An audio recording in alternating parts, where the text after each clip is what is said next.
It's no secret that most art is forgotten. Most artists are doomed to obscurity, their bodies of work lucky to even be preserved somewhere, let alone talked about. The internet has only made this more obvious. Scrolling through millions of games uploaded to itch.io, videos uploaded to YouTube, or artworks posted to Tumblr, it's hard not to feel some overwhelming sensation that there is simply too much to care about. Some things need to be left behind.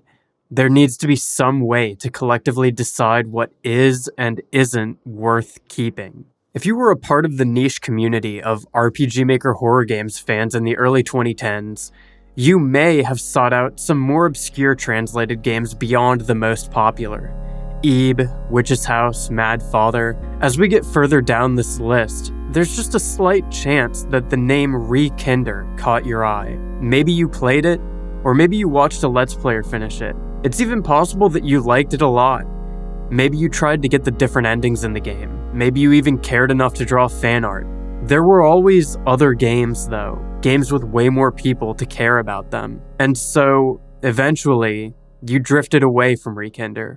It is possible that you heard at some point that the creator, Parun, had taken his own life shortly after the release of the game. To the extremely small group of people that knew Parun outside of Japan up to about 2021, this was realistically the extent of what you could have known about him. The vast majority of people, even people that enjoyed and followed the kind of art Parun made, were conscious of even less. If Parun had made other games, or if he existed online outside of Rekinder, it wasn't really even visible to people that didn't speak Japanese. I briefly mentioned Parun in my Yume Nikki review from last year. I was aware of Kinder, but I'd obviously never played it since it didn't have an English translation. Back when my high school friends and I filed through VG Person's site looking for games to play, the content warnings on Rekinder always kept us from playing it together. It wasn't until I received a comment on that Yume Nikki review that my relationship with Parun's work actually began. The commenter, who wrote a very pleasant recounting of their own experiences with RPG Maker horror games, mentioned one name which I wasn't familiar with: Heisei Pistol Show. Normally, I don't really take suggestions for games to play. I don't have any time to play games anymore. I'm too busy making videos on them. But the title Heisei Pistol Show just caught my attention for some reason, and I decided to look it up. I was pretty excited to learn that it was a 2008 game by the same guy that had made Kinder, and that it had only just recently been translated to English, providing some sort of perfect time capsule back to precisely the same era that I thought I had all but completely explored. A genuine article experimental RPG Maker game that nobody had really played before.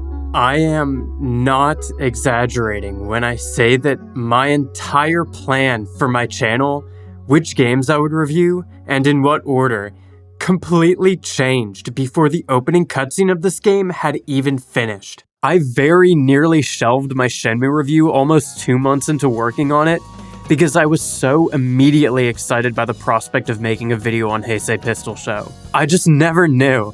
I never knew that something this magical was waiting to be unearthed. Just sitting there, completely uneditorialized on, never brought up, without even a wiki to refer to. Unlike my Yume Nikki review, where I felt myself constantly pressing up against topics and talking points which have been discussed to the point of disinterest, nearly everything I could say about this game would be new, because literally nobody else has ever made a full scripted video on it. Not only that, there's barely any coverage of anything Parun has ever made on the English-speaking web. Beyond Heisei Pistol Show, there's the entire life work of the artist who made it to dig into. I have to say that, while I still feel that same love and passion for Parun's work today, I had no idea what I was signing up for when I committed to making this video. Having dedicated the past few months to spending at least a bit of time every day with Parun, playing his games, attempting to understand him as an artist, it's really difficult for me to even form a coherent thought on what happened in any productive way. This is, more than anything, a story of needless, overwhelming tragedy. The only explanation is sheer unluckiness, sheer coincidence, that Parun did not get the chance to change the world like he should have. Parun was a true outsider artist, operating completely in his own world, making things that nobody else could possibly replicate. His best works represent the culmination of talent, eclecticism, and emotional honesty that only the rarest possible type of great artist could manage. If you followed me before this video released, you hopefully saw my suggestion last week to play Heisei Pistol Show in its entirety before this review. There is a post-credits self-insert of Parun in Heisei Pistol Show, where he very humbly apologizes for the convoluted plot, explains that he wasn't sure how to effectively fit everything he wanted into the game, and hopes that the player doesn't believe that they've gotten everything out of the game on their first playthrough. He then presents his honest desire for people to talk about Heisei Pistol Show, to theorize on the plot, so that he can see other people's interpretations of what he made. I am destroyed by this. To say the least, I should understand the feeling of pouring your heart out to an empty audience. To put so much love into something, only to be met with deafening silence. How am I supposed to approach Parun? What are the implications of saying that I understand his feelings? Is it grace or malice to forgive him?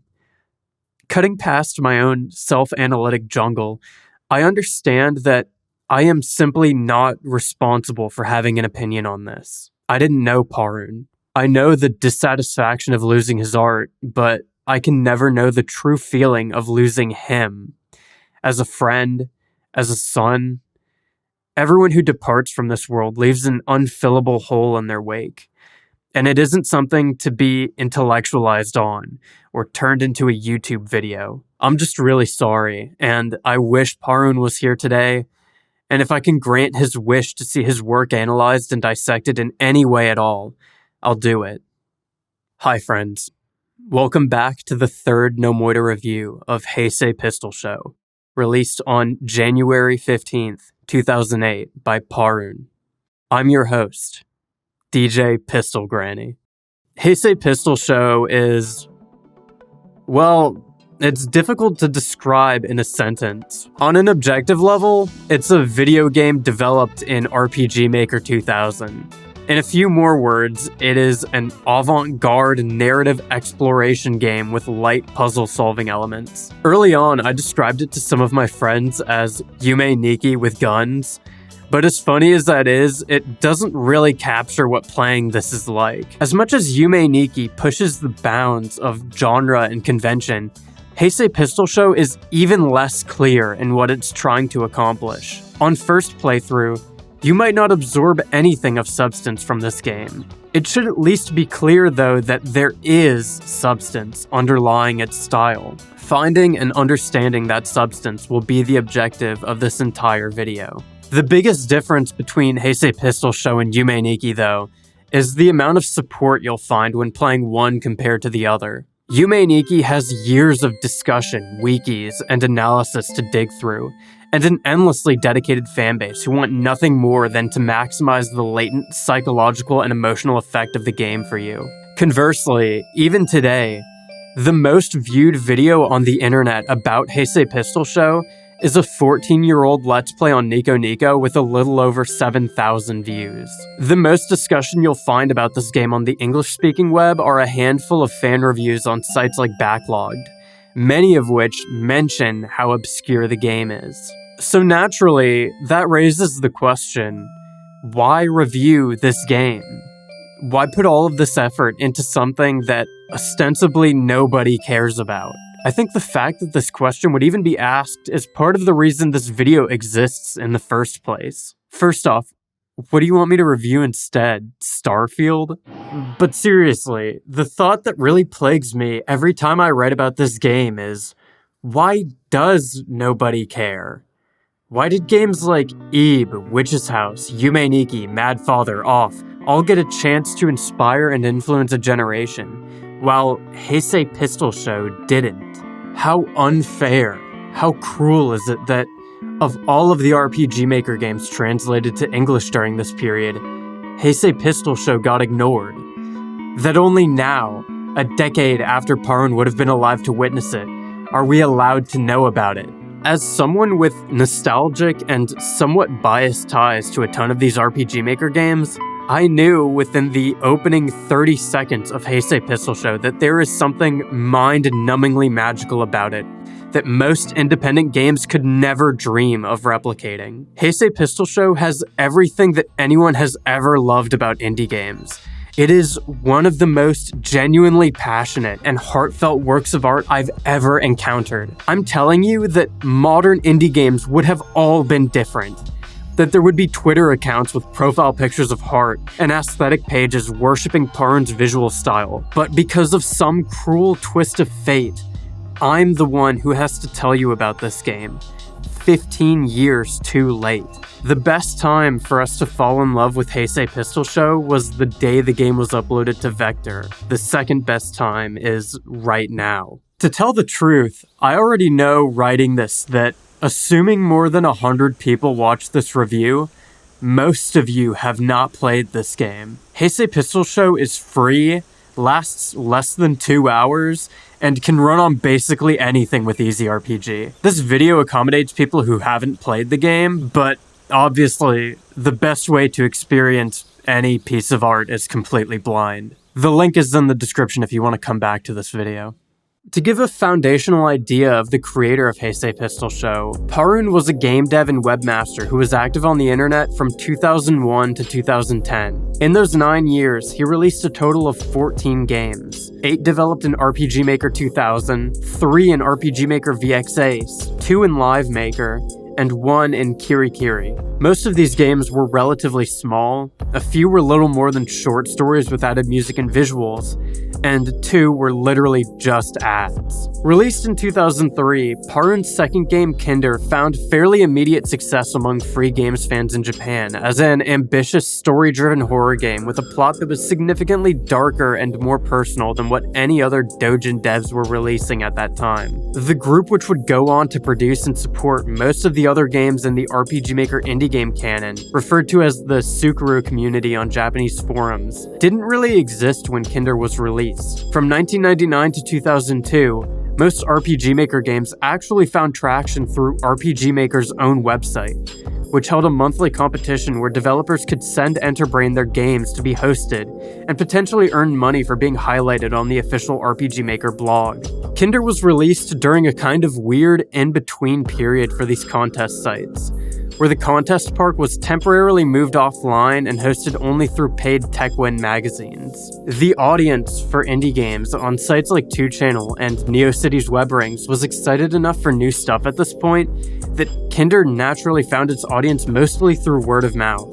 Today, Parun is most remembered for his final major release, which is a significantly altered remake of Kinder named Rekinder. Rekinder's release in 2010 coincided with the beginning of Nico Nico Doga's Let's Play community, and it found a cult following on the site as the game's absurdist tone made it stand out among contemporary Sukuru games. Some playthroughs of Rekinder on Nico Nico Doga are nearing 1 million views, and the game later found a decent amount of success overseas, as it was one of a handful of RPG Maker horror games, which were translated to English in the early 2010s. Viewing Parun's contemporary fan reception, it's common to see comments like, "This is clearly a Parun game," or "This game was definitely made by Parun." I think it's one of the strongest possible endorsements of an artist to say that everything they make is tonally distinct and connected enough that it was clearly made by the same person. You can only imagine the gravitational pull that Parun's eccentricities must have had to ubiquitize his style, given that we're talking about a body of work that contains visual novels, RPGs, and short stories. Not to mention that most of his games were made in part or in totality with default assets and hobbyist tools. In the greater scope of the Sukuru community, though, Parun was not especially popular. He found very early popularity with Kinder, but spent the majority of his time online in relative obscurity. Most of Parun's games don't have a fan base in Japan, let alone the English-speaking web. Bubbling just under the surface, Heisei Pistol Show has only just recently found some modicum of popularity online, mostly thanks to the 2022 English translation of the game done by Patchy Illusion Team, a group formed on Uboa-chan with the initial goal of translating Yume Nikki Dojinshi. Looking at Parun's catalog of games holistically, it strikes me as very weird that his only translated game for most of the past decade was the last major project he worked on, the first game he made in a new engine, and a remake of a not translated game he made when he was 17. Rekinder is still understandable and enjoyable as a standalone game, but there's so much subtext which is completely lost unless you're aware of the kind of art Parun was making before it. Parun has one of the most interconnected bodies of work that I've ever encountered. Games constantly reference each other, reference the same inspirational material, reuse assets, serve as sequels or spiritual successors to each other. There's also a core set of themes and narrative elements that you can clearly see replicated throughout basically every game that Parun ever made. As one fan speculated in a review of Heisei Pistol Show from 2008, the core of all of Parun's work is, quote, the selfishness of adults and the sadness of children who are swayed by them. If you know nothing about Parun's work, I'm tentatively giving you a major hint on what to pay attention to within Heisei Pistol Show. Parun released games under two different web domains during his time on the internet. Soterochrome was founded after the release of Kinder, as Parun started to dedicate more time to game development, and was the name under which most of his games were released. Before You Forget, Honey and Swallowtail, That Summer's Busiest Sea, If, and Sweet Halloween were all released under the Soterochrome web domain. Parun's games were always divisive, and even his most popular contemporary work, Kinder, was often insulted online for its pacing and general lack of focus. Heisei Pistol Show is the eye of a storm surrounding Parun's career, and was literally his parting message before closing Soterochrome and implying that he would be retiring from game development indefinitely due to the persistent hate he was receiving online. Heisei Pistol Show can almost be seen as a career retrospective for Parun, as contained within its patchwork are borrowed assets and references to basically every game Parun had made up to 2008. It was only after an almost year-long hiatus and months of posting undercover on a non-associated personal blog that he would return with the visual novel Gote and Honda, under the domain that most know him for today, Horafuki Yokocho. The only other major game that Parun released after this point, Rekinder, was meant to be a continuation of the style that he had originally explored in Heisei Pistol Show. This is all to say that Heisei Pistol Show is the ultimate culmination of everything that came before it, and it directly informs everything that came after. If Kinder and Rekinder effectively bookend Parun's body of work, Heisei Pistol Show splits what's in between cleanly in half. In almost every conceivable way, Heisei Pistol Show is the centerpiece of Parun's entire artistic career. When I first began ideating the structure of this video, I thought that it would be interesting to do each act non-linearly in the same way that Heisei Pistol Show reveals its plot out of order. While I didn't necessarily end up doing this, the need to stray from a biographical recounting of Parun's life has left this review without a central chronology to build on. What this basically means is that the dividing lines between individual sections of this video are a lot more abstract than they were before, and so I'm not going to explain to you up front what each part is supposed to be about. After the end of Heisei Pistol Show, Parun provides the player with a series of questions to consider while replaying the game, which may help piece together the plot. Instead of waiting, I'm going to give you my own series of questions to think about now. Please keep these in the back of your mind while watching this review. How much is an artist responsible for their own work? Who decides what becomes successful? And how do we preserve valuable art? Before we get into it, this is the first time that I've felt that it is extremely important that I explain some of the thought process behind this video. There are two obvious, major ethical issues to consider when reviewing this game.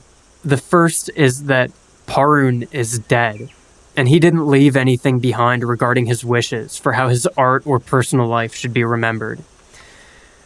Parun was extremely autobiographical online and shared a ton of personal information over the duration of his time on the internet.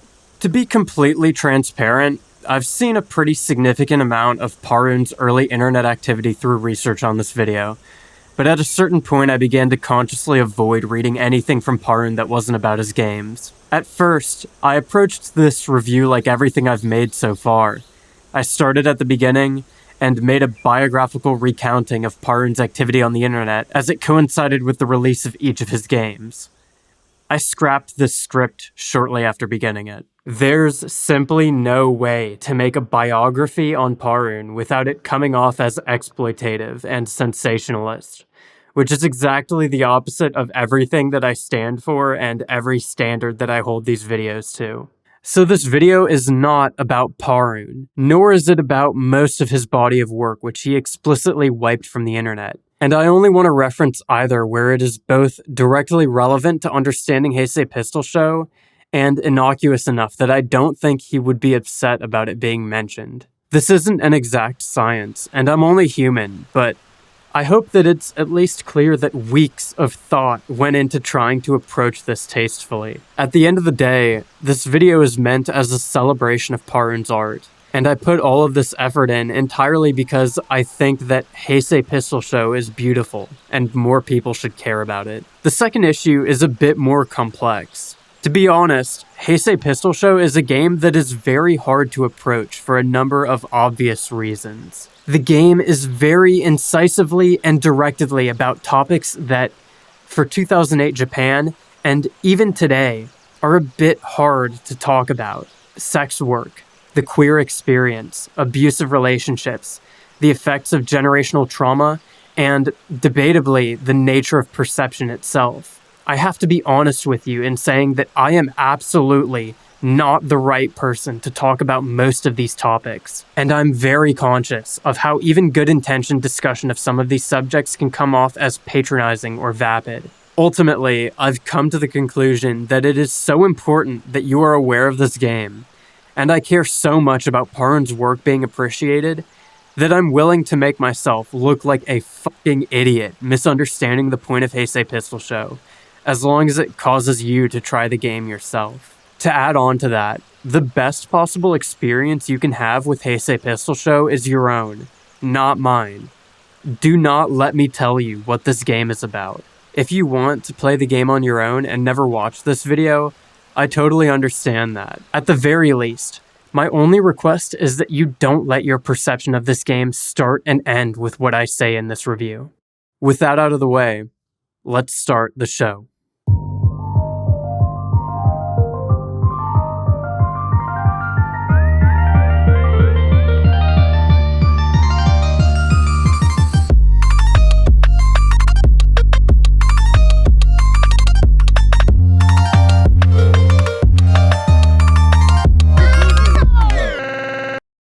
Heisei Pistol Show opens with a short message directed at the player, expressing difficulty in being able to tell the difference between reality and delusion. This message will be repeated once more towards the very end of the story, and it will eventually become imperative to the overall narrative of the game. For now, just cast some suspicion on what's happening. The introduction of Heisei Pistol Show is so bold, so direct, and so expressive that it honestly feels like I should be able to say, "One day I was betrayed," or "He is absolutely killed," and have people instantly know what I'm referencing. These intense, repeated strikes of quick flashes of text and a pistol sound effect are then juxtaposed against a slow scroll of the to-be protagonist of the game, Heart, looking shocked, surrounded by a bunch of beach balls. The beach balls, to me, are an immediate indication that much of the symbolism in this game will be a complete red herring, that we're entering a world where no rules apply to thematic cohesion. After Heart's declaration that he was betrayed, our expectations are once again completely subverted by this crude MS Paint scribble of a heart broken into two pieces, boldly asserting this amateur drawing as an earnest depiction of the feelings of the protagonist. Then, once again, we are struck by text as the music finally rises and the words begin to shake and expand to convey complete and utter rage. He is absolutely killed. Or, as the subtitle suggests, "I will definitely kill him." In this short introductory sequence, we've effectively been told the why and what of the story in as few words as possible. Heart was betrayed and is on a journey to kill the person who betrayed him.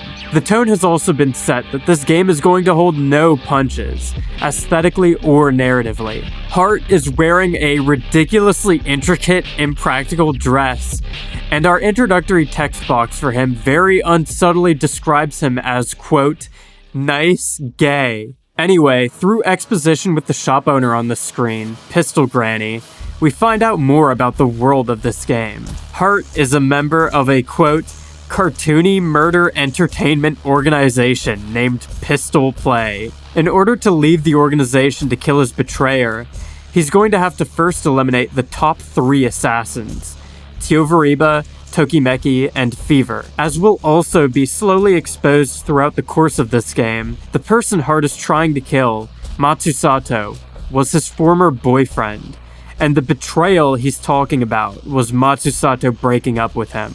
As is somewhat well known, this directly parallels the real-life event which inspired Parun to make Heisei Pistol Show. Parun said on his blog that he made this game to get out his feelings about being dumped, which, is it just me or is that fucking sick?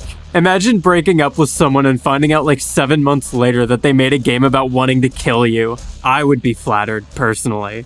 Knowing the context surrounding the creation of this game, I'm sure most people immediately assume that Heart is a self-insert for Parun.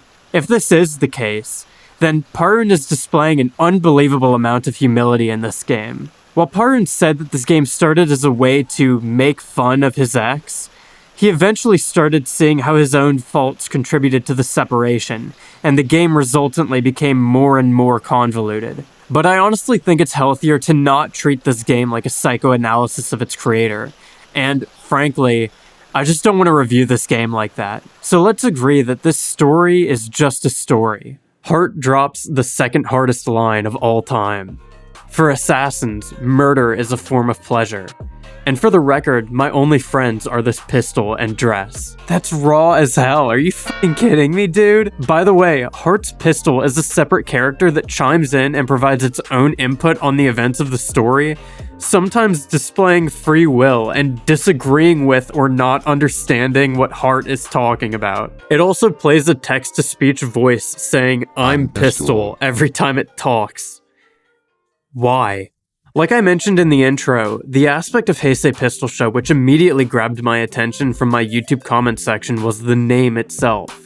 To be more accurate, the full title of this game is Heisei Pistol Show, or the largest rose-colored happiness seeing life in Heisei history. Trust me, I tried to put the full title after NOMOIDA reviews, but YouTube is afraid of what I would do with power like that. You might be wondering what this name means. The second half of the title is a fairly unambiguous description of the protagonist of the game, which I will explain over the course of this video. But back to the primary title. Japan has a secondary method of notating years which is designated by different eras, each of which corresponds to the reign of an emperor of Japan. For instance, the original Famicom was released in 1983, or Showa 58, corresponding to the 58th year of Emperor Showa's reign. The Heisei era began in 1989 and ended in 2019. Heisei Pistol Show was released in 2008, or Heisei 20. Parun lived most of his life in the Heisei era of Japan.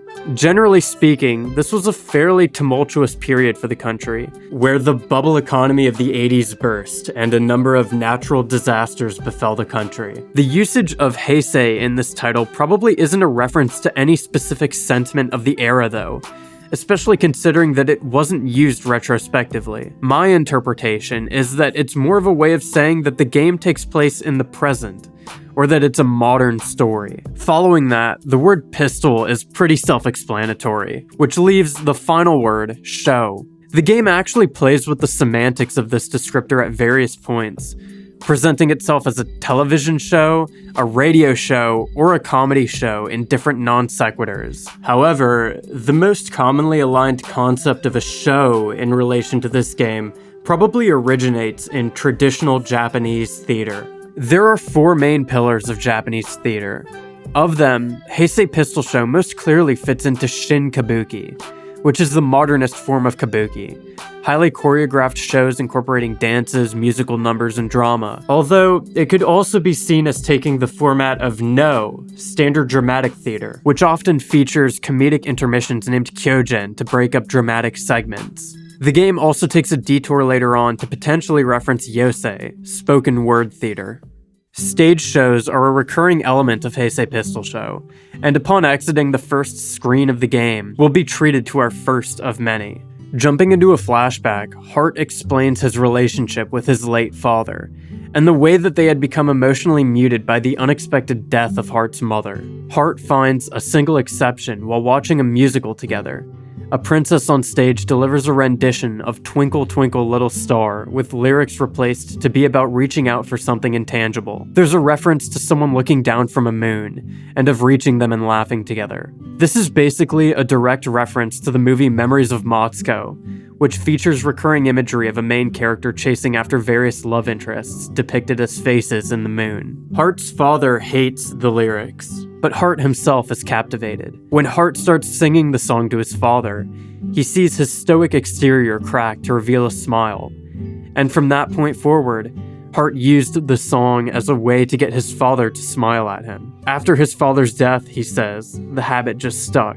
And so, as we'll see, Hart became well known for singing this song to himself. What does it mean to be loved, I wonder?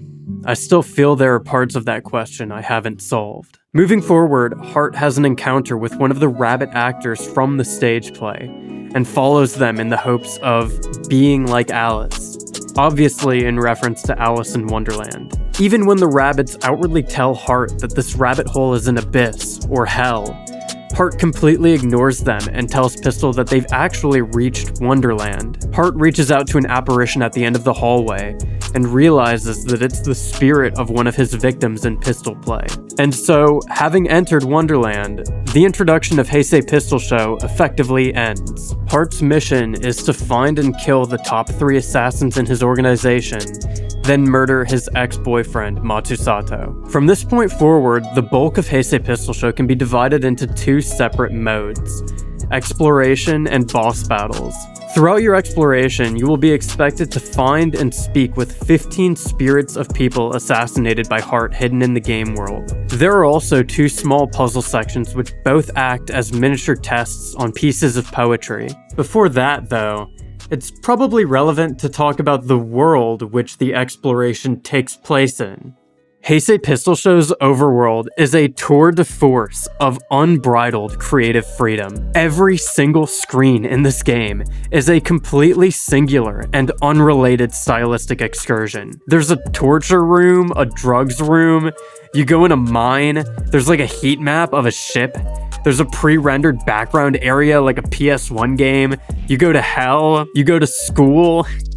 This is taking the tonal whiplash of Yume Nikki's areas and driving to its maximalist, natural conclusion. If the world of this game was any less connected, it wouldn't even be a world.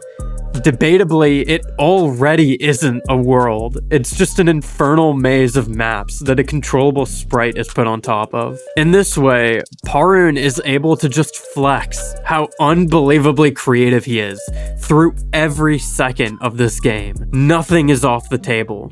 There's absolutely no pretense for what you're going to see the second you walk out of any area. One of my favorite moments in the entire game happens while walking through a fairly innocuous dark hallway. Suddenly, the entire background of the map peels away to reveal this hellish background scroll, and a geisha emerges from the void to tell you that you've fallen into a foxhole which you cannot escape from. Following the geisha, you immediately teleport into an aimless roaming map, which is exactly like a Yume Nikki world, except now it exists as just one aspect of this larger narrative maze that the game has assembled.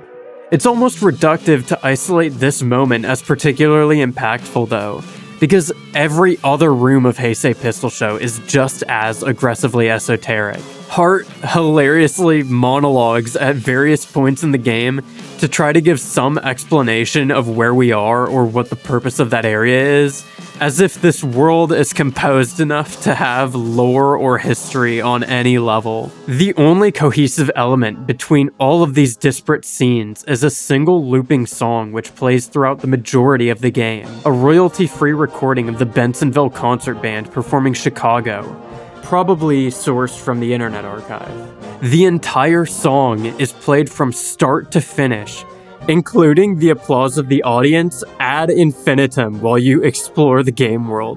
Speaking of royalty-free stuff, it's also worth noting that the majority of the tile sets, art, and music found in this game are repurposed from default assets or public domain collections. The decision to pull so heavily from these free resources in Parun's work is so cool, because, like, who the fuck cares?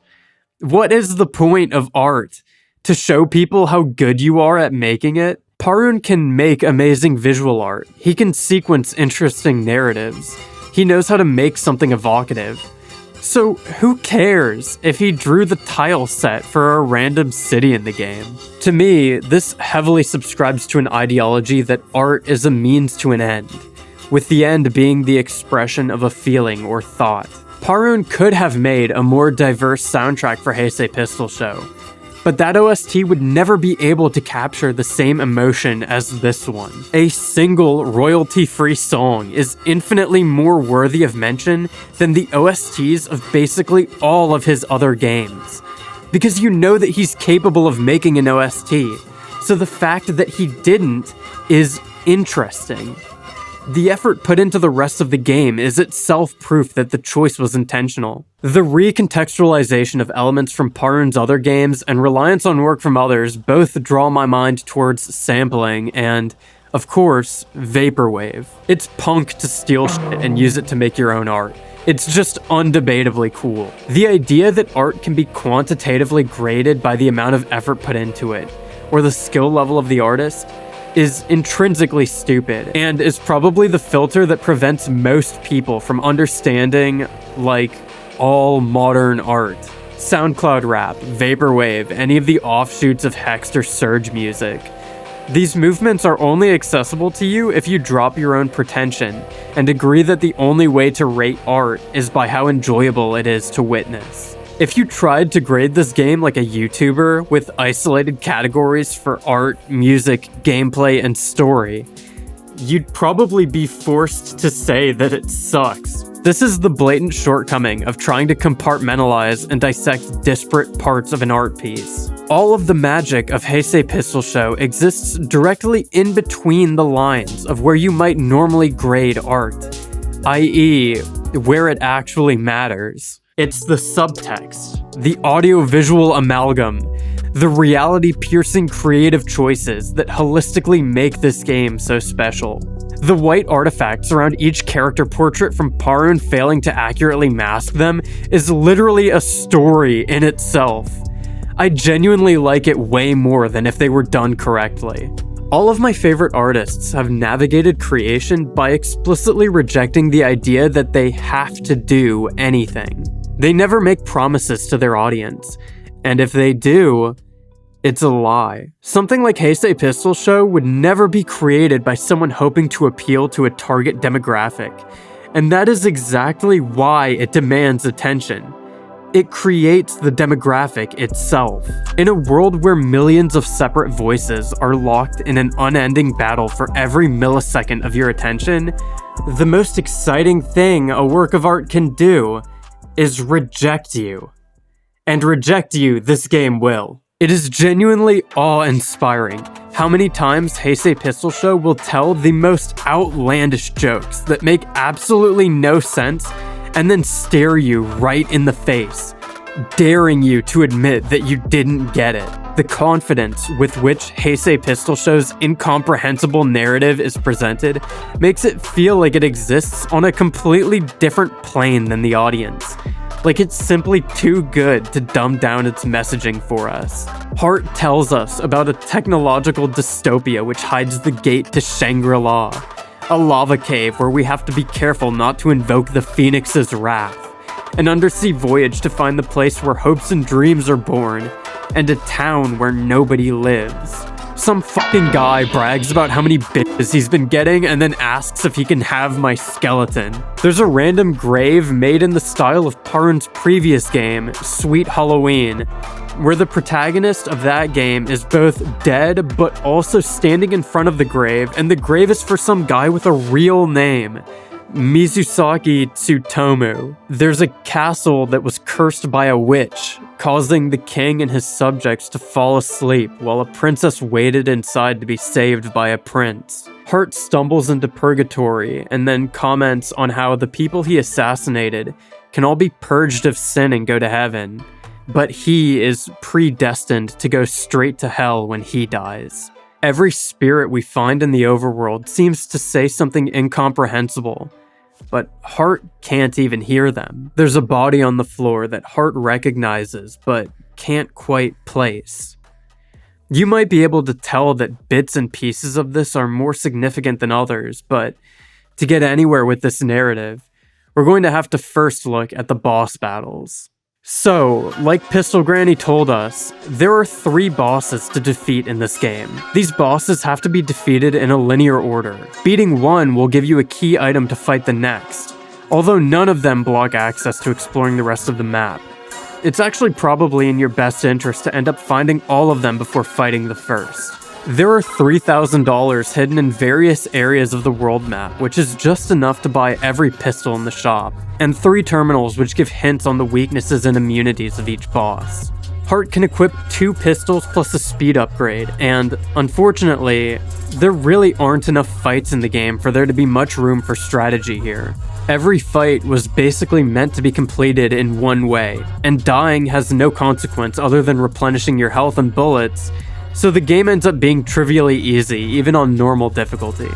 To be clear though, this game is not about the combat. The bosses exist as vehicles to drive the narrative, and as a way to force the player to explore the game world to find money and intel. The real reward of every boss is the fully choreographed musical number that they each perform upon first interacting with them. Using the recurring motif of a stage show, each boss is introduced with a completely unique set of music, imagery, and lyrics tied specifically to them, and it is genuinely one of the most impressive things I've ever seen in an RPG Maker game. These performances serve to showcase the ideology of each character, specifically, the way that each of them defines love. Using these concepts of love, each will attempt to dissuade Heart from killing Matsusato, providing us a multi-dimensional perspective on Heart's journey and the meaning of his hatred.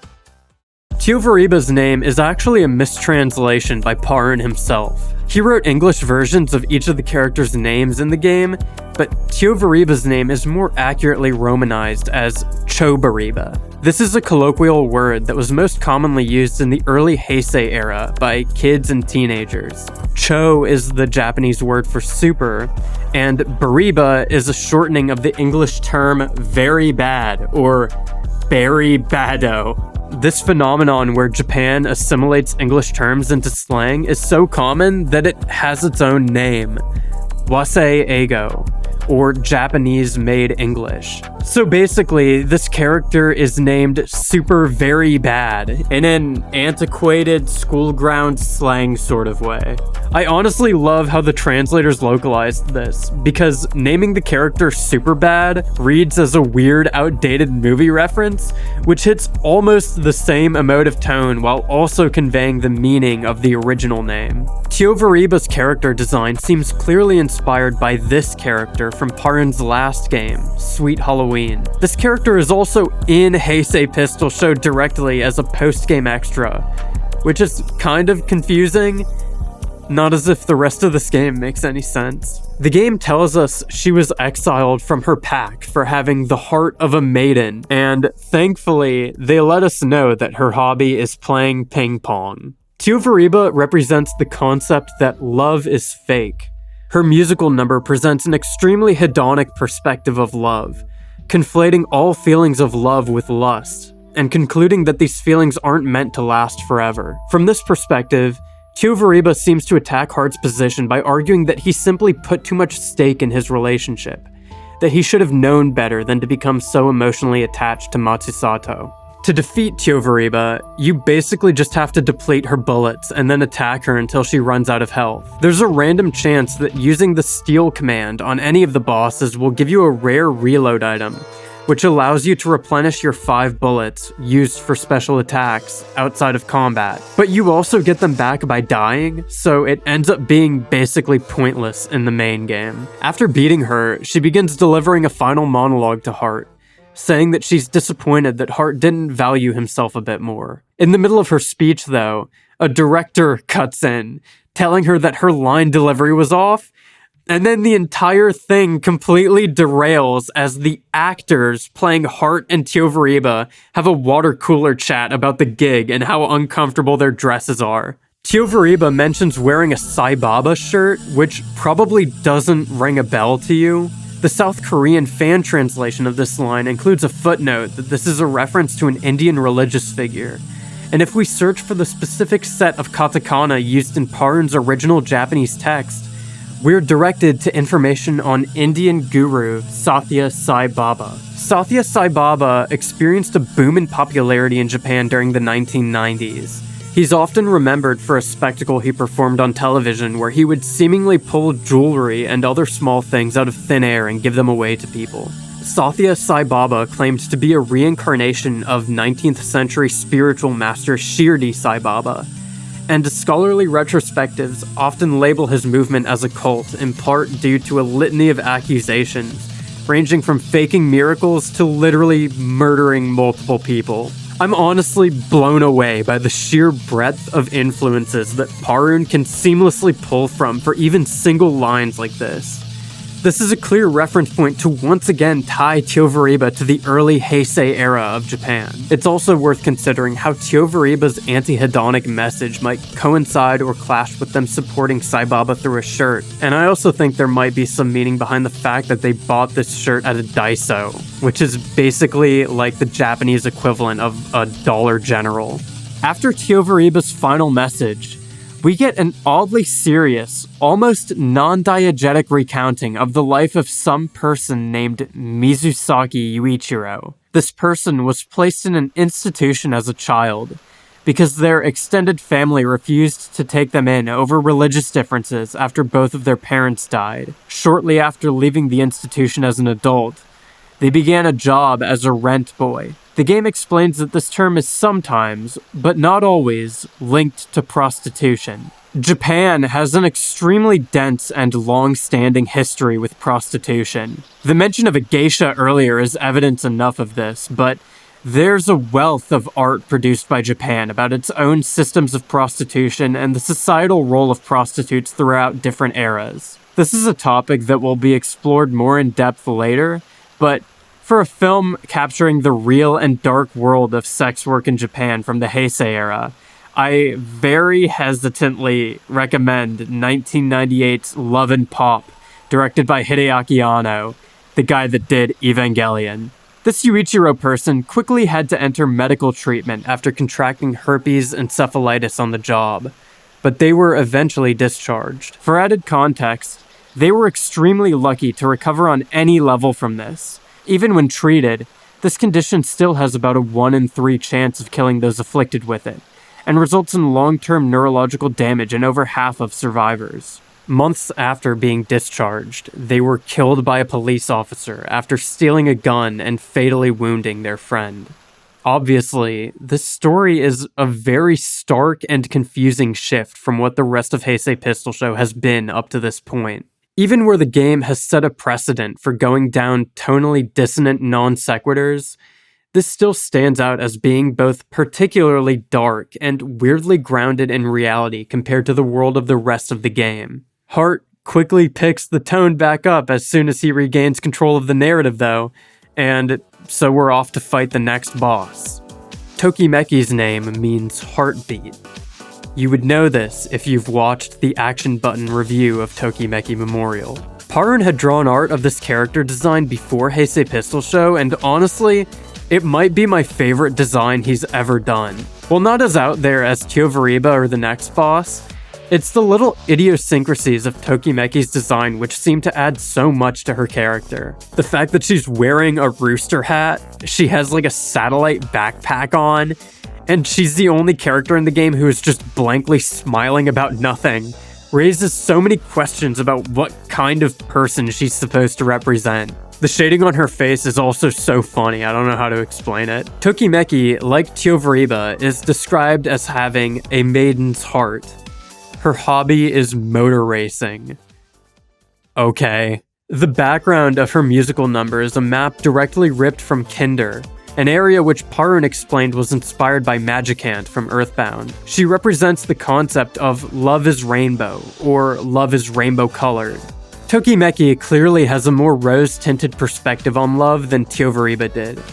I take her argument as kind of saying that love is a universal feeling, so there's no point in being so dependent on the reciprocation of that love from individuals. Good memories still exist from Heart's relationship with Matsusato, and there's still more love to be found all over the world, so Heart should act a bit more independently. To address the elephant in the room, there's a section of Tokimeki's song that is just blatantly racist.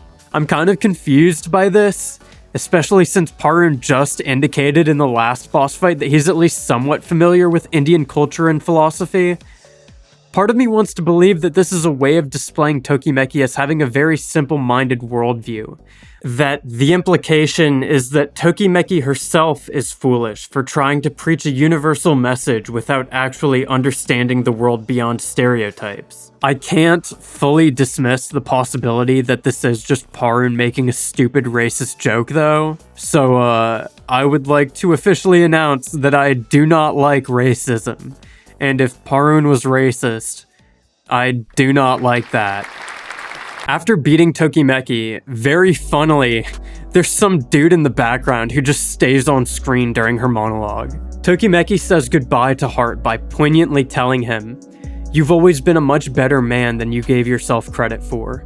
You need to be able to stand on your own somehow." Before Heart gets a chance to ruminate on this, the guy in the background turns around and tells him to shut up because he's trying to check his email. Heart walks over and we get to read the email the guy received. It's musing about the idea of being independent, and how being alone requires someone to be capable of listening to and understanding themselves unconditionally. To me, this is basically saying that you need to have a self-concept, or an understanding of your own identity to live without being defined by your relationships with others. As the email continues, it's clear that this is directly about someone who never had the capacity to be alone, who wanted to be happy by any means, and who always stayed in the present. Then, very interestingly, the sender lets slip the name of the recipient of this email, Matsusato. Even if I say all this, you probably won't believe me. But he was a much more beautiful person than you believed. The game then presents a question. What kind of person was he? A number of testimonials follow from neighbors and relatives, all casting judgment on, pretty clearly, the person from Tyovariba's post-fight message, Yuichiro. Both neighbors shame Yuichiro for working in prostitution, and his relative blames his behavior on a lack of belief in God, saying that those without faith are children of the devil. A detached voice responds, and for the first time, we seem to actually hear something from this Yuichiro person. That's right, I'm a child of the devil. Born on Friday the 13th, I was. Then, a text box attributed to nobody tells Yuichiro to shut up, and the game aggressively transitions into a completely nonsensical joke segment about former US President George Bush hosting a call-in radio show where he gives advice to an 8-year-old who thinks her husband is cheating on her. Heart flashes back, saying he just thought of that gag right now. The man reading emails is gone. Well, whatever. On to the final boss. Fever, the #1 assassin in the game, has the most ridiculously evil design I've ever seen. Like, this guy's jacket is made out of a textile pattern of skulls. He's dressed like fucking cemetery. He literally calls himself an abomination. It's the funniest thing I've ever seen. Like, he jump scares you with full screen text that just says, "I'm bad." That's so fucking hard. He's described as a mix between the Mad Hatter and Frankenstein, who's hip, stylish, and likes surfing the internet. So it is actually just cemetery. Fever's song sucks so bad. I'm guessing Parun wanted it to be a rap song, and so he found like a royalty-free English rap song on the internet. It has like a Deftones type beat, and the guy rapping over it is just swagging, dude. He doesn't give a fuck. In Fever's lyrics, he says something about meeting Enamel Bernard, which really excited me because I thought there might be a real person named Enamel. I had to translate the original text myself to believe it, but Parun did actually just accidentally call some dude named Emile Enamel. At least I'm pretty sure Parun was talking about Emile Bernard. He was a French post-impressionist painter who was famous in part because of his contributions to the theory of the burgeoning avant-garde scene of France in the late 18th century. He wrote about the concept that there is invisible meaning which can be conveyed through imagery, and that conveying this invisible truth is only inhibited by being bound to realism. Bernard spent most of his career pushing for art to become more abstract and less bound by convention.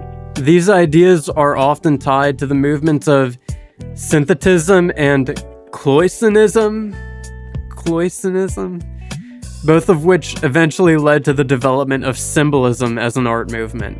Bernard was also a close friend of Vincent van Gogh, someone who Parun was evidently also a fan of, including the Starry Night as a background in Rekinder. As will become increasingly apparent in the next act, France and French artists pop up a lot when talking about this game. If you didn't know, Japan has a cultural adoration of France that's kind of like America's adoration of Japan. There's actually a recognized condition named Paris syndrome that was coined to describe Japanese tourists going to Paris and falling into literal cataleptic shock from realizing that it's basically just a modern city with a tower and not like a fairy tale world. To be honest, this didn't even need to be in the script, I just thought it was funny. Fever's final perception of love is presented as love is hero. This is by far the least interpretable message of the three bosses. I think it's supposed to be a middle ground between Teovariba and Tokimeki,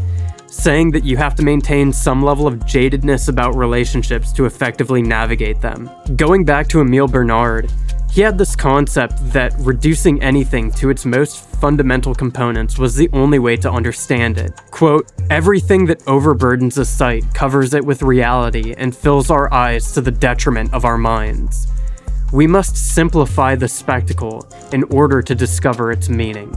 I guess that Fever's performance can be seen as a way of simplifying relationships to a transactional state and telling Heart to shed any superfluous feelings surrounding it. Although once again, this is really reading between the lines.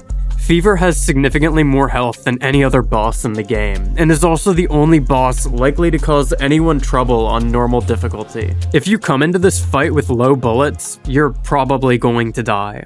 Finally, having defeated the number one assassin, Fever questions what Heart stands to gain from killing Matsusato, saying that he's going to hell either way. Heart drops one of the most iconic lines in the entire game. "If there's no bright future without him gone, then I'll descend into hell with him by my side. That fate, too, is my happiness." Well, I mean, iconic in a relative way. The game derails Fever's heartfelt final monologue halfway through with another ridiculous non sequitur, but he at least gets to wrap it up in the end. After this, we get very confusingly pulled back to the room where we fought Tokimeki, except now we're watching a conversation between the guy who was on the computer and someone else. The guy on the other side of the table seems to be talking about Yuichiro again, recounting the experience we learned about from Teovariba's post-fight message.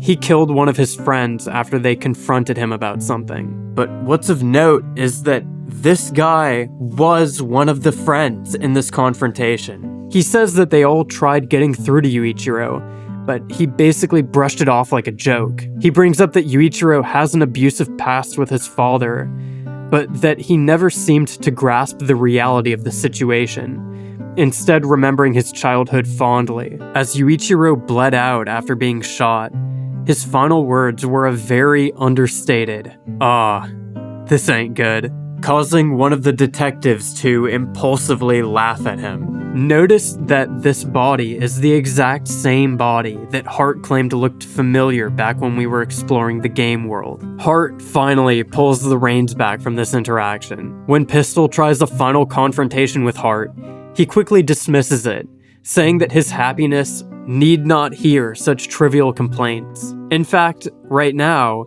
he's incredibly happy. I get to kill that guy after such a grand adventure.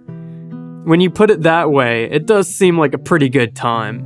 Before killing Matsusato, Hart wants to make a final visit to the stage where this story kicked off, where he saw the performance with his father. Coming back, not only does it look significantly less colorful, but there's now a Truman Show door in the sky next to the stage beckoning us to enter. In this room, we find the diary of someone named Mizusaki Tsutomu. While I've been using Yuichiro's name for the sake of clarity, the last time he was actually brought up by name in the game was all the way back in Kyovariba's fight, where he was referenced by his full name, Mizusaki Yuichiro. All we're told at this point is that the diary contains descriptions of the abuse of children and the feelings of guilt associated with it. It's pretty clear that Mizusaki Tsutomu is Yuichiro's father. Hart comments on how different this father is from his own. Exiting this room, the stage is now completely off axis, as the world begins to physically fall apart around us. All that's left now is to return to Pistol Granny, to finally confront Matsusato and complete our journey.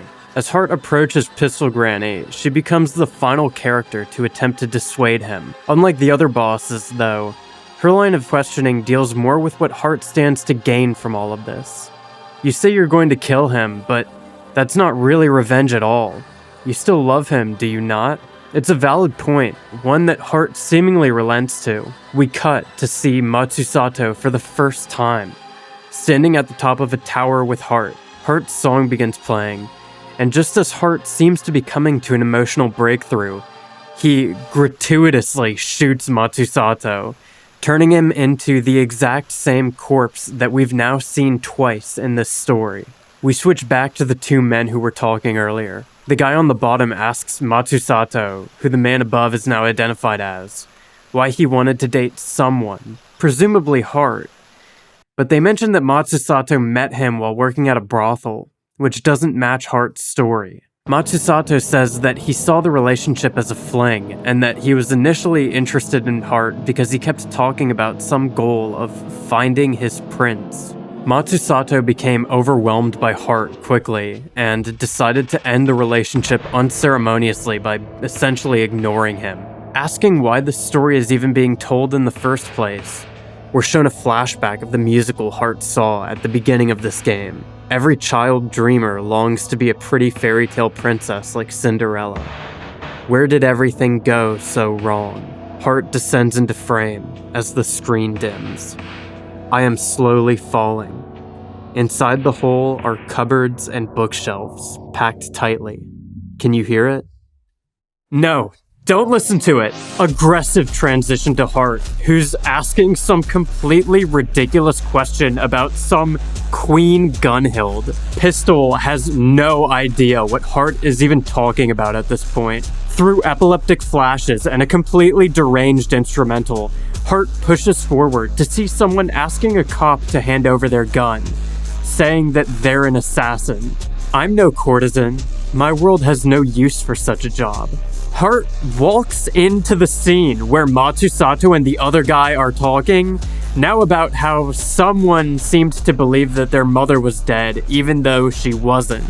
In reality, she left the person's father after finding another man. Enter stage right, and it's clear that we're talking about Yuichiro and his father. We're now reading the diary entries that Hart previously hid from us, which detail Yuichiro's father becoming increasingly irritated by the way his son reminds him of his wife, eventually resulting in him hitting Yuichiro. Ridiculously, the musical from the intro plays, but now this fucking guy is performing instead of the princess. Gunshot, quick flash, we're back to Heart, who now asks Matsusato to move out of the way so that he can continue on his journey to kill Matsusato. Both men unceremoniously disappear. Heart repeats the monologue about Queen Gunhild, almost as if we've looped back to where we were before. Passing through the three bosses, we're reread the story of Yuichiro. Losing his parents as a child, placed in an institution, becoming a rent boy as an adult, being hospitalized, and finally killing his friend after stealing a gun from a detective. Moving forward, we now face the real final boss of the game, a doppelganger of Heart named Heartbreak. There is a very popular RPG Maker game that recently came out, which I really want to compare this to, pointing out how that game did what this game does, except nearly 13 years after it. But I don't want to spoil its ending, so I hope you know what I'm talking about. The only way to defeat Heartbreak is to waste bullets. Directly attacking him does nothing. Having defeated Heart, finally, we have reached the repeat of the opening monologue about someone's inability to tell the difference between reality and fiction. And this marks a good spot for us to take a step back and collect ourselves. Because Heisei Pistol Show is a game which is meant to be played more than once, different people may realize at different points what exactly is going on. It's not unlikely that you already kind of get what this game is actually about. Heisei Pistol Show is filled with so much stimuli that what now reads clearly to me as the linear unfolding of this game's plot at one time camouflaged itself perfectly as disconnected bits of ephemeral nonsense. The two Matsusatos, the two fathers, the musical, stealing the cop's gun. Eventually, these dots of information will all coalesce into one diegetic realization in the player. The story we're being told is a lie. Heart's world, pistol play, the three assassins, none of this is actually happening. The story about Yuichiro isn't a secondary narrative being told alongside Heart's journey. It is Heart's journey. What we've been witnessing is the unfolding of real-life events interpreted through the psyche of Yuichiro Mizusaki, the real ex-boyfriend that real Matsusato has been periodically learning more and more about. The opening monologue about differentiating between reality and delusion is a transparent admission by the narrator of this story, Yuichiro, that they are an unreliable source of information. It's not that this game is set in some crazy fairy tale alternate world. It's that we are exploring the mind of a person that is losing grip on reality. And with that, everything that we've seen now has to be reinterpreted. Not only to work out what really happened, but to see how the real person portraying Heart felt about these real events by analyzing how he subconsciously represented them. This is the true substance underlying the style of Heisei Pistol Show. This is the core of the game. We've been following the story of this game pretty strictly for a pretty long time at this point. Before we actually approach the core of this game, let's take a breather and gain some insight into Parun's concept for this game by looking at some of the material which most clearly inspired its creation.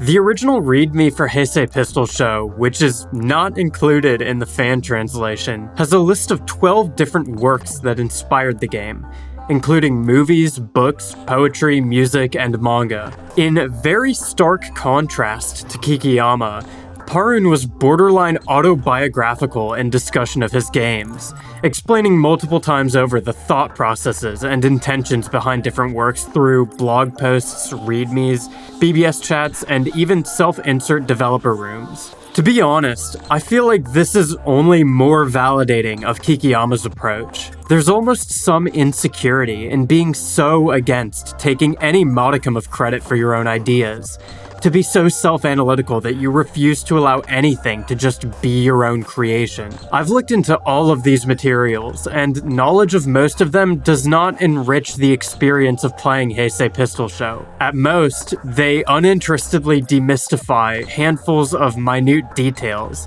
setting a precedent for something that was cooler when I thought it didn't have one. Outside of that, I could have figured that Twinkle Twinkle Little Star was an inspiration for this game, Parun. Regardless, there are just a few works that are both so interesting and so integral to Heisei Pistol Show that I think it's worth talking about them. One of the songs used in Heisei Pistol Show, Zigeunerweisen, was famously used by Japanese director Seijun Suzuki, who even named his longest film after the composition. While fairly unknown in the West, Suzuki's work has become insanely influential on a multinational scale, being cited as a direct inspiration by directors like Wong Kar-wai, Beat Takeshi, Jim Jarmusch, John Woo, and Quentin Tarantino. Parun re-mentioned Suzuki's Pistol Opera as one of two inspirations for Heisei Pistol Show in a retrospective blog post, so let's take a detour to talk about him.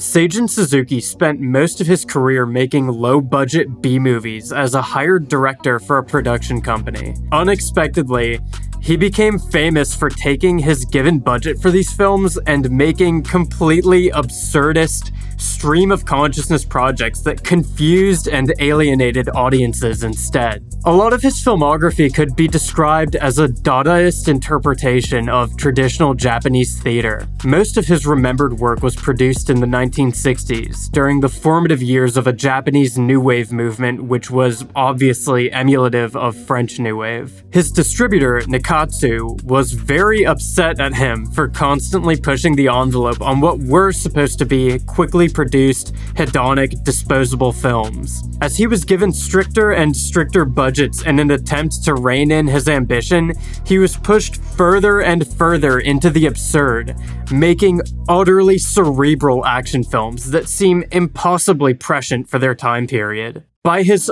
40th and last movie with Nikatsu, Suzuki was being forced to record entirely in black and white.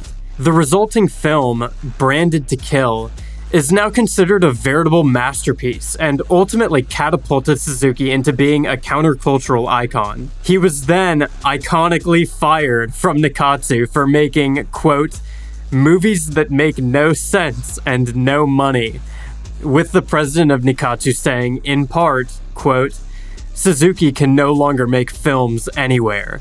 He should quit.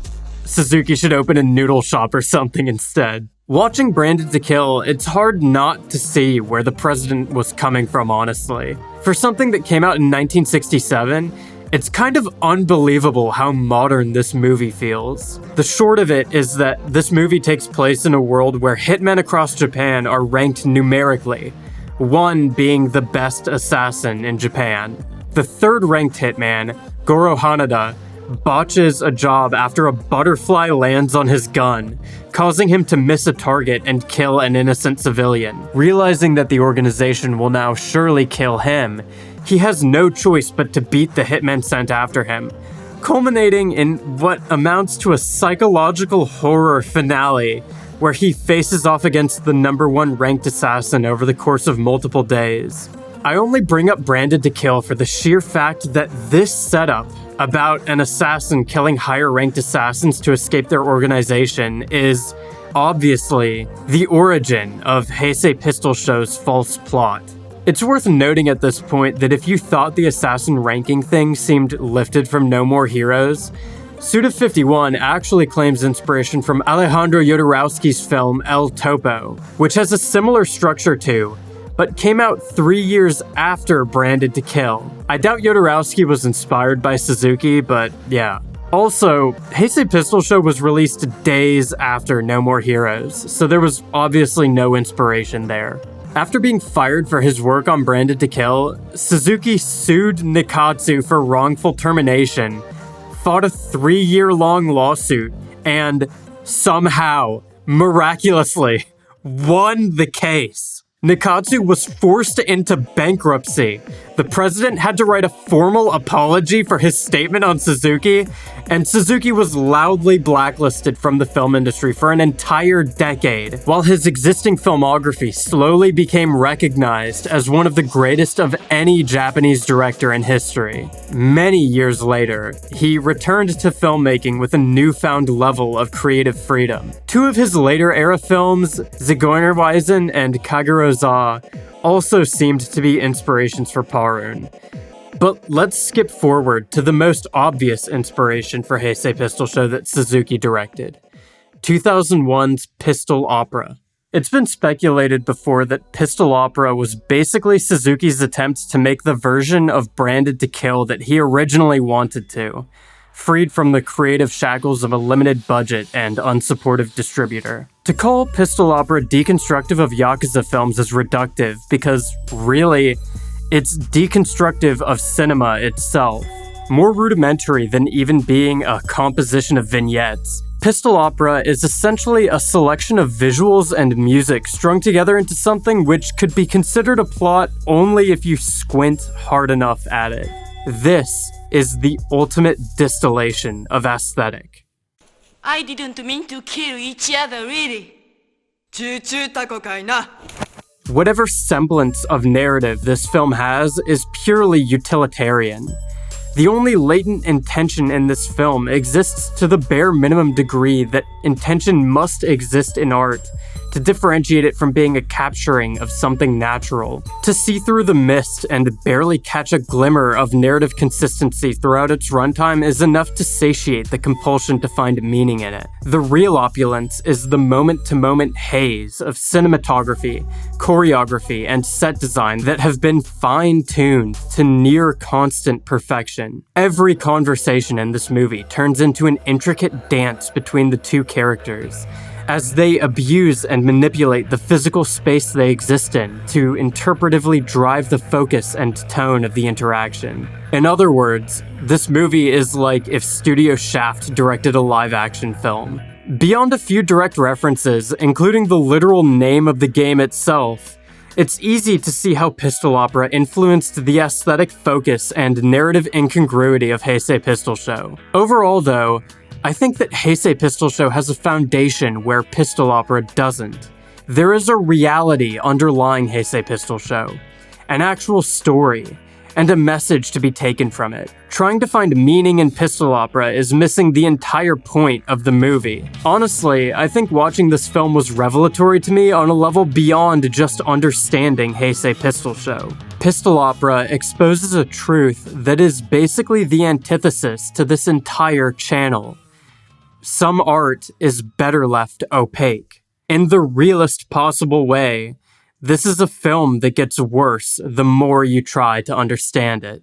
Going along with the idea that some things are better left a mystery, I am intentionally not going to analyze Parun's other re-mentioned inspiration, Tetsuya Nakashima's Memories of Matsuko. Parun himself describes this movie as the work that influenced the eye of this game. There is no film which will provide greater clarity to Heisei Pistol Show, which is why I've had very mixed feelings on whether watching it enhanced or detracted from my experience with the game. So I'll leave the decision with you as to whether you want to watch it or not. I will, however, talk about the director's prior movie, Kamikaze Girls. I'll be honest, there was no reason for me to really watch this movie for this review. I was holding off on Memories of Matsuko to watch it with a friend, so I just decided to check this one out as a holdover. I'm really glad I did, because not only does Heisei Pistol Show reference this film, but it just goes hard as hell in its own right. This movie is about two girls named Momoko and Ichiko who live in a small rural town in Japan, and both have extremely loud aesthetics. Ichiko falls into a Japanese archetype named Yankee, which, as you can guess, is like an Americanized biker gang sort of thing, while Momoko is obsessed with 18th century French culture and fashion, which correlates most with modern Japanese Lolita brands. The two inexplicably become friends after Momoko sells Ichiko fake Versace, and they go on an adventure to Tokyo to hang out and shop. The stakes for this movie are hilariously low. It almost reminded me of like a Nickelodeon original movie in its plot development, but that didn't stop Tetsuya Nakashima from going completely insane with its pacing and visual style. Every scene in this has some absolutely insane, back-to-back inventive twist or subversion of what you'd expect to happen. Momoko sits down to wait for a train, then speaks directly to the audience to explain her life story via a TV in the train station. Then the other people waiting in the station start laughing at her story and she leaves. There's barely a second of downtime across this entire film. Despite the cultural barrier, it's also genuinely consistently funny the whole way through. I feel pretty confident in saying that the decision for all of the characters of Heisei Pistol Show to wear dresses was inspired by this movie. There's this psychological concept that kids going from middle to high school often drastically change their personality because they're still working out what behavior patterns elicit the best response from the people around them. This is most commonly associated with the idea of role experimentation, where adolescents form a self-concept and identity through trial and error in response to a series of crises or challenges faced in the process of growing up. I think a lot about situations where people with these defined personalities are thrown into completely incongruent environments, and it forces them to kind of flounder in response, drawing to attention how performative their behavior really is. The interesting thing about the two main characters in this movie is that we're directly shown how one of them drastically reinvented her identity later into adolescence, where the other was just always weird. It leads to this very realistic character dynamic, where the punk girl, who's ostensibly supposed to be driving most of her interactions, is completely overwhelmed by Momoko, because Momoko is genuinely socially deviant in a way that Ichiko is only performatively deviant. In other words, one of them cares a lot about looking like they don't care, while the other genuinely doesn't care. To be clear, this isn't an observation making fun of insecurity in your own personality.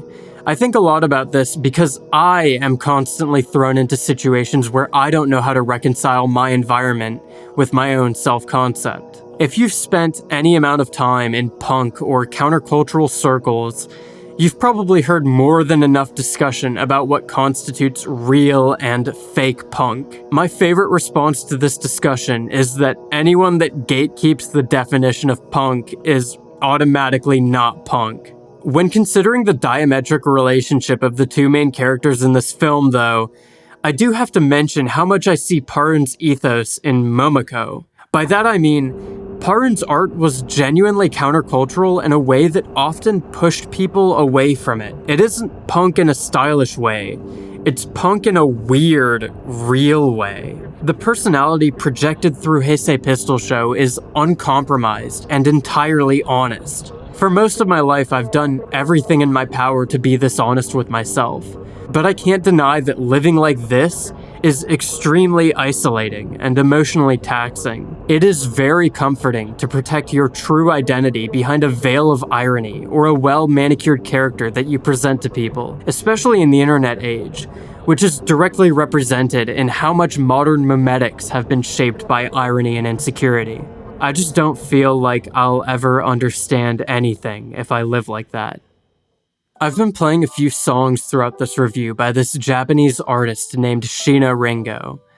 I found out about her a few months ago from browsing Rate Your Music charts, and I became a huge fan of her 2003 record at around the same time that I was writing this review. She occasionally gets compared to Bjork. I can see it in how eclectic her discography is, but her vocals are much more raw and less extravagant than Bjork's in my opinion. I wouldn't have any reason to bring Sheena Ringo up in this script, except for the fact that tucked away in a message tied to Fever's sprite in the top right corner of this developer room, which you can only access after 100% completing Heisei Pistol Show. Parun gushes over how much of a fan he is of this literal exact fucking album. I only realized this on my second complete playthrough midway through writing this script, and it freaked the fuck out of me. 15 years later, drafting a video on Parun's work, it just so happens that I was listening to the exact same random 2003 art pop album that Parun was while he was making the game that I'm reviewing.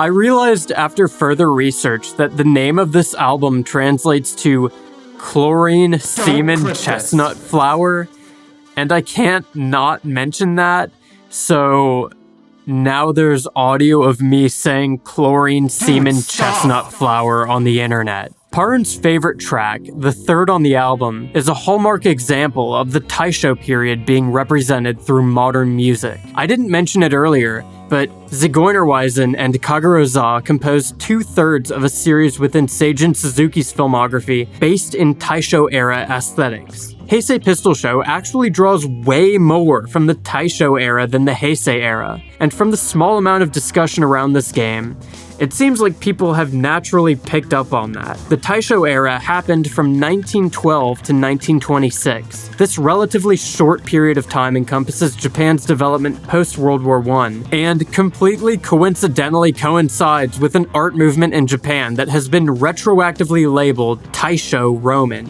The collision of newfound cultural influence from Western countries, an uptick in nihilistic and societally discouraged activities due to rising distrust in the government, and significant developments in technology for arts and recording led to a super short, unique period where Japan was almost experiencing its own form of romanticism, which was simultaneously being influenced by modern art movements like Dadaism and Art Nouveau. It's really cool to think about these weird evolutions of culture that could only arise from a pre-internet world, where influences from Europe had to physically travel across the world to reach Japan. Some lore I'm sure almost no Western fans of this game have recognized is how many areas in Heisei Pistol Show are either directly ripped from or obviously inspired by Parun's earlier games, almost all of which have never been translated to English.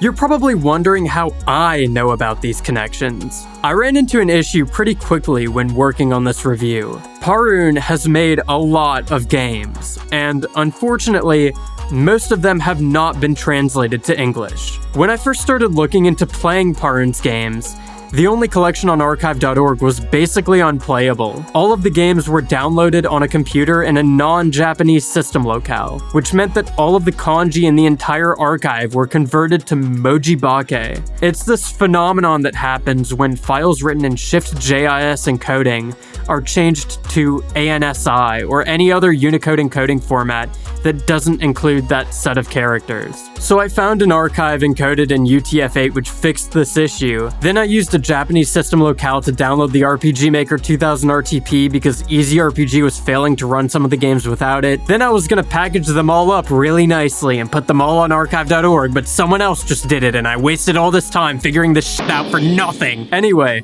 I knew I needed to play Parun's other games for this review, so I started down the dark and tumultuous road of trying to translate RPG Maker 2000 games. I'll spare you the details, but it did not go well. What I was left with were a ton of barely functioning games with the entirety of their dialogue Google translated to English, which was barely enough for me to interpretively understand the gist of what each game was about. I've taken to calling this method trashlating. These are technically translations, but they ruin the games so much that I feel like it would be disrespectful to Parun to even upload them. I have a newfound respect for translators and the hell they go through to translate games after this, and I can safely say that I will never touch Translator++ again. I can also now say that, in my opinion, Parun's best work has already been translated to English. Obviously, there's some level of bias in this. My experience with his professionally translated games was bound to be better than the ones I hacked into existence. But in terms of effort, a lot of Parun's games were very short, Some of them are essentially short stories wrapped in a game engine, and the rest were mostly made when he was younger than I am right now. Parun seemed to care a lot about curating his image online, and he very often took games down, put them back up for special occasions, or voiced his dissatisfaction with his earlier work. It's hard to know how to handle situations like this from an ethical perspective, but just on a pragmatic level, my explanations of Parun's other games in this video will probably be more than enough to understand their relevance to Heisei Pistol Show. Sweet Halloween was the last game released before Heisei Pistol Show, and in a lot of ways, it feels like a kindred spirit to this game. While Sweet Halloween is significantly less serious and simultaneously less insane, it's still obvious that Parun was already into most of the media that influenced Heisei Pistol Show when he was working on it. That's not even mentioning the weird post-game section of Heisei Pistol Show which takes place in Sweet Halloween's universe, or Parun's explanation in the dev room that the musical intro of Sweet Halloween was the direct inspiration for Heisei Pistol Show's significantly more elaborate stage numbers. As a small aside, I'm sure the theater of both of these games is either directly or indirectly inspired by Final Fantasy VI's Opera House. Although the influence of Opera House is so all-encompassing to video games in general that it feels redundant to even point that out. I'm just doing it so that nobody yells at me in the YouTube comment section. To do a very poor job of summarizing this game, Sweet Halloween follows an airheaded apprentice witch named Lily, who's fallen into debt at her witch academy because she keeps failing classes. As such, she's been exiled to Halloween Town with the task of making horror sweets to fundraise her way out of debt. Horror sweets are a special type of candy that only adults enjoy, which are made from the screams of children. With the help of her 4 ghostly companions, Lily spends every day scouting the town to find children to scare, and then chooses a specific ghost to go out at night and try to collect as many children's screams as possible to make candy. If you fail to scare a kid, it's game over. And if you do scare them, the overworld turns into a chase sequence where you have to escape the killer police and return back to Lily.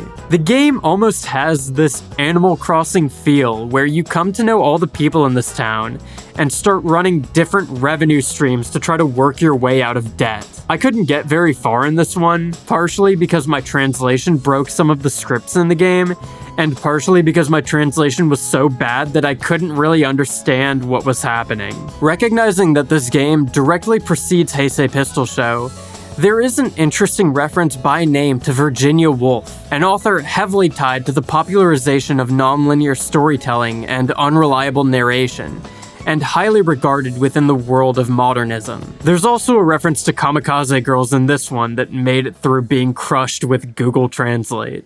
At the point when Heisei Pistol Show was released, Parun's most popular game was his second project, Kinder.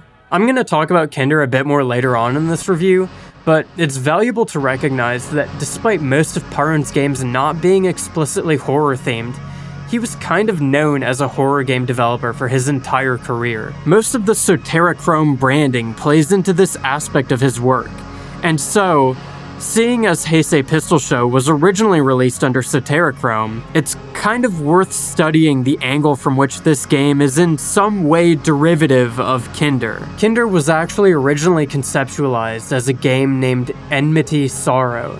It was a sci-fi themed horror game intended to take place in a mansion rather than a town. But Parun scrapped this idea and eventually reworked what he had into Kinder. A little after Kinder was released, Parun posted a Q&A where he listed 3 developers as inspirations for his work: Yubu Yakijo, Sasuke Kanazuki, and Tempura. Tempura made a JRPG named Seraphic Blue, which was just generally popular at the time, and also has an English translation, and also it's like 50 hours long, so I'm not going to talk about that one. The other 2, though, have made games that are both so unbelievable that I have to tell you about them. All throughout discussion about the original Kinder, I kept seeing people commenting on how similar it was to Guel. So many people saying that the game is just a ripoff of Guel.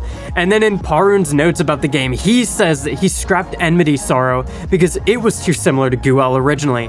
And I'm just like, What the fuck is Goo-L? Like, are you guys pulling a prank on me? Goo-L? Someone named their horror game Goo-L? If you try to find Goo-L on Google, nothing comes up because the characters are all English. So it probably isn't expecting that you're trying to find a Japanese RPG Maker game from like 20 years ago. So naturally, fool that I am, I spent like an hour trying to find out what Goo-L is. Eventually, I got back to 2001 on 2Channel's free games thread, opened their old Matome site, sorted games discussion alphabetically. Then on the Goo-L page, I find a link to a competition site hosted by Enterbrain, the company that makes RPG Maker, for a monthly competition in March of 2001. Then at number 5 on their list of their most voted for games, there it is! Goo-L! The guy that made it is, guess who? Yubu Yakijo. And if you Google his name, then you can find pages about it online. There's a Pixiv page, but the download link for the game has been down for years. So I take a leap of faith and just try it, and apparently Enterbrain still has Goo-L on their servers somewhere because the Wayback Machine download works. So I go back on a Japanese system locale, take the exe that it gives me and extract the RPG Maker files from it, run it with Easy RPG, and it's like, it's still in Japanese. I don't know what I was expecting. So at this point, I've probably spent 6 hours grinding through Goo-L's infernal maze of archived pages, and I'm like, I cannot seriously be thinking about translating this game. This is a review of Heisei Pistol Show. I am getting so off track here. If I let myself put all this work into every random detour I go down, I'm literally never gonna finish this video. So no, I have to draw a line here. I'm not trash-lating Goo-L to English. So anyway, I trash-lated Goo-L to English. This game is crazy. I cannot believe that this game just got forgotten. It is just so similar to every RPG Maker horror game.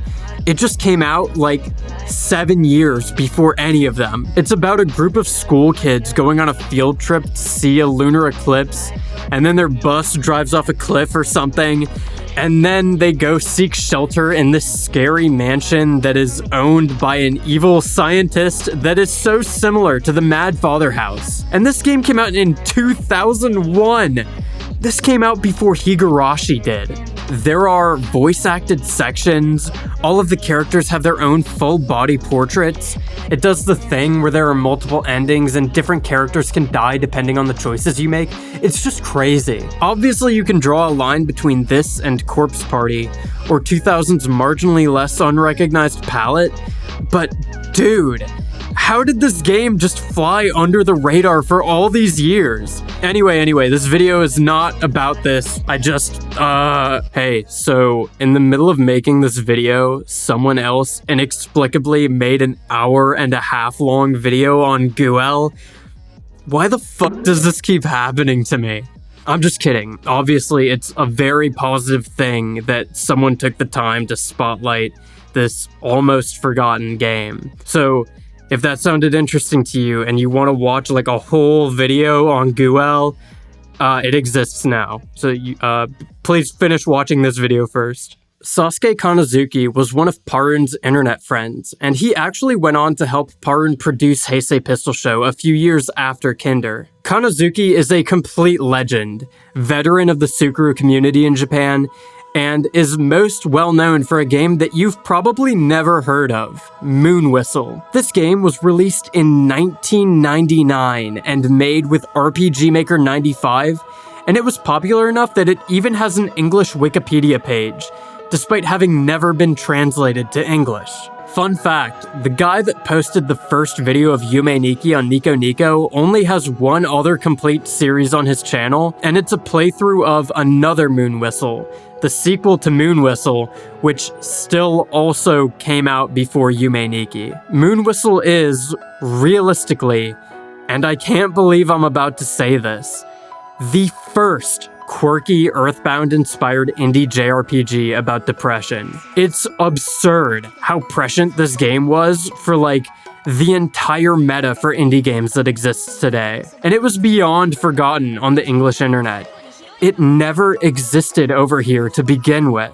The game follows a group of kindergartners in the 1980s as they discover an alternate version of their town and fight things with everyday items repurposed into weapons. To avoid spoiling the game in the hopes that it eventually gets translated, things eventually unfold into allegories about depression and self-deconstruction in the way that these games usually unfold, just done 5 years after Earthbound instead of 25. One of the organizers of the original Enterbrain Contest Park page wrote retrospectively about Moonwhistle in 2002 that, quote, "Among Compact's many award-winning works, I think this is a game that will be talked about for generations." Hilariously, Kanazuki has such an unavoidable grip on RPG Maker that he ended up writing some of the standard plugins for RPG Maker MV, causing him to inexplicably show up in the credits of Omori and the Eve remake. Beyond how much I want to play Moonwhistle, it also says something that someone this relevant in the Sukuru community was a complete ride-or-die advocate for Parun's games. As we'll see later, Kanazuki is pretty inseparable from the story of this game, both in his efforts in promoting it initially and his lasting remembrance of Parun's work. Collectively, these two represent the absolute first forays into two of the most popular indie game scenes, both of which have basically been forgotten. In fact, Sasuke Kanazuki wrote in 2003 about Parun's games and the then microtrend of horror games being made in RPG Maker by calling them, quote, "games reminiscent of Yubu culture." RPG Maker horror games could have literally been called Yubu-likes in another timeline. It says a lot that so much reverence is placed on Kinder for ideas that these games independently did years before it, because to most people, Kinder is just the earliest visible example of these ideas. If this video has any impact beyond making Heisei Pistol Show marginally more popular, I do hope that it generates some interest for Moonwhistle and Guel to be translated into English. Wrapping up inspirations, let's quickly go through the sources of some of the multimedia Parun included in the game. There's looping text in the back of this area, which is actually an excerpt from the Buddhist poem Iroha, famous for containing every Japanese kana exactly once, and often used as a system of ordering the kana similar to alphabetical order in English. However, this is only the first 2 lines of the poem being repeated, which roughly translate to, "Even the blossoming flowers will eventually scatter." Very relevant to a story about a breakup. There are 5 art pieces used as backgrounds in Heisei Pistol Show. Quickly, they are The Virgin and Child with Saint Anne by Leonardo da Vinci, Primavera by Sandro Botticelli, Takayasha the Witch and Skeleton Spectre by Utagawa Kuniyoshi, and 2 pieces from Yoshitoshi Tsukioka's 28 Famous Murders with Verse woodblock series. Of these, Primavera is famously controversial because nobody knows exactly what the scene is meant to depict, subtly tying into the absurdist tone of the game itself. Given that the name of the painting literally translates to spring, and the center figure of the scene is Venus, the god of love, many popular interpretations of the painting believe it to be an allegory for the blossoming of a relationship. It's up to speculation why the other works are included. Despite what I said about French influence, both Da Vinci and Botticelli were Italian artists, which is interesting, I guess. It's hard for me to package up my thoughts from this act into one clear summation because the influences tied to Heisei Pistol Show are so varied and disparate that what I gained from one can scarcely be connected to what I gained from another. This eclecticism is probably the core of Heisei Pistol Show's creative vision though. Being so privy to philosophy, history, film, and the early Sukuru community, Parun's basis for creating art was wildly different from almost anything you'd see developed by a single person today. Despite the theatrical presentation, Heisei Pistol Show tells an incredibly personal and vulnerable story, which I've only felt capable of deciphering by cutting away at the dense cultural foliage surrounding it. With that said, let's try again to piece together the plot of the game and finish out Yuichiro's story.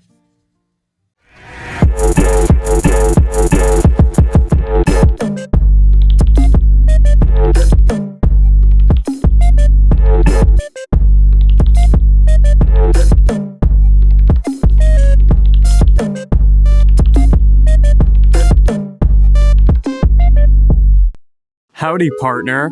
Are you excited for the next section of this review? Well, if you're watching this at some point in the future, the link will be right here to continue with the second half of this video. If the second half isn't out yet, I don't know, go outside or something. That's the best advice I can give you. Just turn off your f***ing computer, man. Oh my god. If you still haven't played Heisei Pistol Show, I still haven't spoiled the ending, so now's your chance to go do that. If you just want to watch more videos about RPG Maker games, I made a 5-hour-long review of Yume Nikki last year. 5-hour-long review of Yume Nikki. I also just updated my website, and there's some fun facts and cut content from this video. Listen, I've been working on this video since July of last year. Please understand that stuff like this is not meant to exist on YouTube, and I'm literally losing money making these reviews. So just give me some time, man. Don't be mean. Oh yeah, also, I made an OST for this video. The intermission songs, I made those, and it's on Bandcamp. Go, I don't know, listen to it. Okay, bye.